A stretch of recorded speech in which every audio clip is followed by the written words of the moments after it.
Hello madlang people, meron pong madlang bata na nagre-request ng cookies.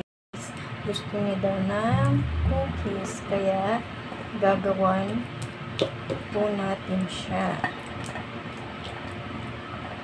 So guys, meron na po ako dito kalahating butter. Yung isang buong butter po, kalahati lang po ang ginamit ko.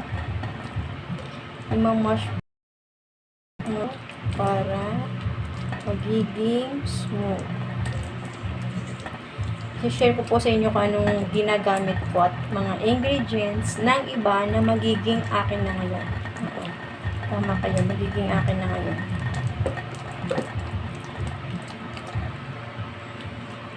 So, ayan na po na natin. Maglagay naman po tayo ng ating asukal na puti. Tsaka po kalahating cup na asukal na pula. So, hahaluin lang muna natin to.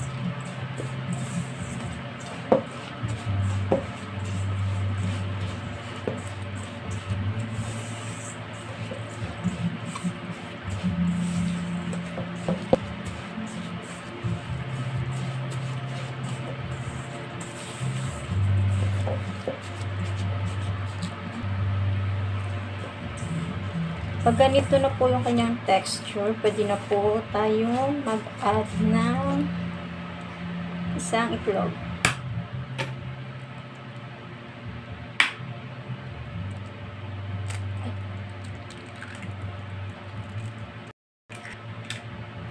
Then, mix lang po ulit.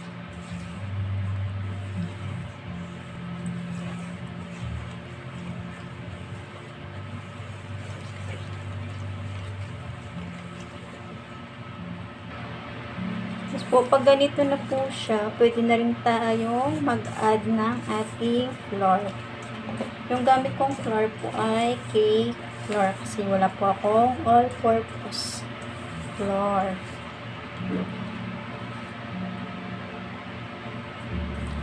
So, bali 2 cups po ito. Patiin muna natin. Then, mix.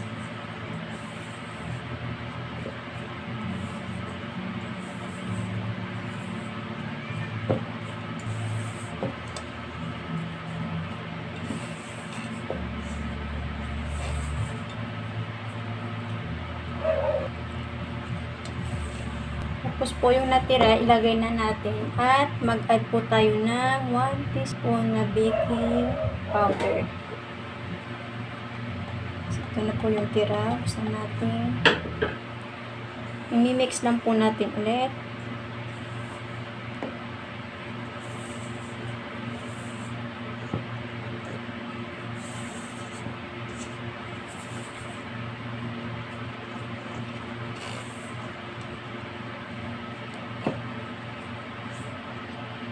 Guys, pag ganito na, pag na-mix na po lahat, pwede na rin po kayo mag-add na kung may chocolate chips kayo, kahit anong chocolate po, pwede nyo pong i-add dito.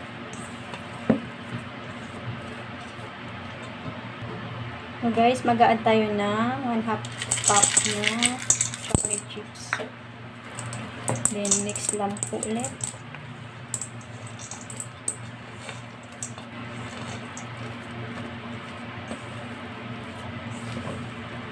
Pag na-mix na po lahat to, lagay po muna natin siya sa ref.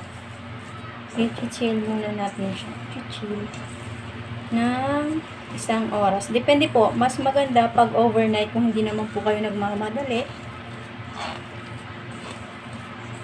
Kung nagmamadali po kayo, half hour, okay na. Pwede na rin. And then, ito, lagay ko sa ref ng 1 oras dahil nasa galaan naman po ang mag-request nito. Kaya hindi po ako nagmamadali. Kaya i-chill muna natin siya ng 1 oras. Takpan lang po natin ng cling wrap bago po ilagay sa ref.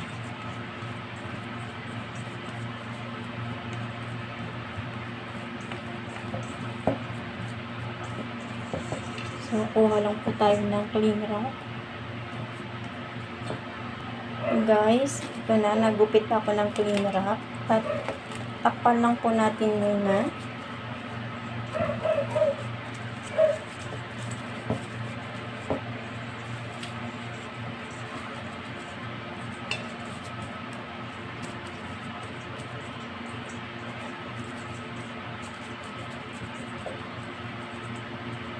Then, ilalagay na natin siya sa, hintayin natin ng 1 oras.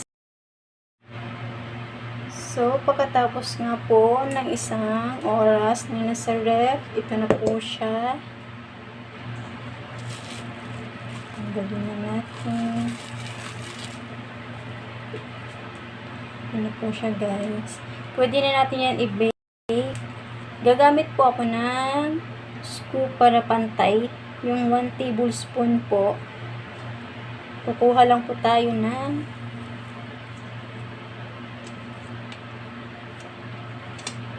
ganito po. Malinis naman po yung kamay ko, kaya i-roll natin sa aking kamay.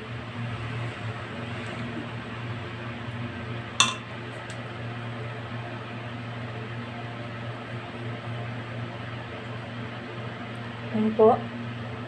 And then, lalagay natin siya isa-isa dito.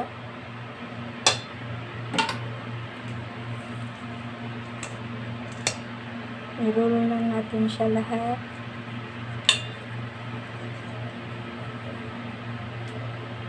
Yan po.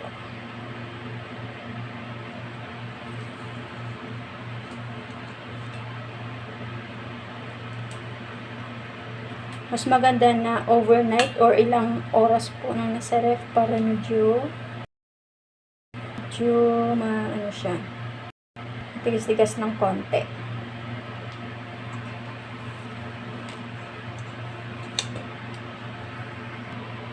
So, madlang people, ito na po siya. I-bake natin siya ng 20 minutes. 20 minutes. Siya. So, madam people, after 20 minutes po, ito na. Mainit pa po siya. Yan, ang lambot niya. Perfect. Medyo makapal yung ating scoop. So, guys. Titigas pa po siya ng kaunti kapag ito ay lumamig na. Medyo mainit pa kasi siya, kaya medyo malambot pa po. Try natin. Yep. Nagbabalak pong gumawa po nito. Gayahin nyo lang po yung recipe na ginawa ko. Saktong-sakto lang po yun. Thank you sa panonood. Guys, like and paki-subscribe na rin po ng aking YouTube channel. Saka paki-share po. Thank you.